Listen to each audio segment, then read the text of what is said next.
समोर जे तुम्ही बघताय स्टेशनच्या बाहेर असलेलं फोटो बूथ, ज्यामध्ये तुम्ही इझिली एंटर करू शकतात. मल्टिपल फीचर्स आहेत, तुम्हाला कशा पद्धतीचे फोटोज हवे तुम्ही यूज करू शकता. हा एक ॲप आहे जो तुम्हाला इथे यूज करायचा आहे आणि अशा पद्धतीचा एक छोटासा त्यांनी बूथ इथे उभा केलेला आहे. ओपन करून तुम्ही आतमध्ये जाऊ शकता.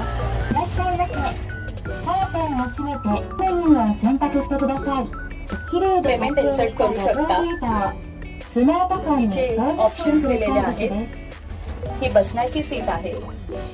म्हणजे एवढ्या छोट्याशा बूथ मध्ये त्यांनी सगळ्या पद्धतीचा सेटअप आपल्याला करून दिलेला आहे, जिथे तुम्ही इझिली फोटोज काढू शकता. त्या पद्धतीचे फोटो बूथ तुम्हाला स्टेशनच्या बाहेर बघायला मिळतील, जिथे तुम्ही इझिली फोटोज काढू शकता आणि हे खूप कन्व्हिनियंट आहे. त्यासाठी अशा पद्धतीचे बूथ तुम्हाला उभं केलेले बघायला मिळतील. व्हिडिओ आवडला असेल तर व्हिडिओ नक्की लाईक करा, शेअर करा आणि माझा YouTube चॅनल फॉलो करा, व्लॉग्स बाय कवी.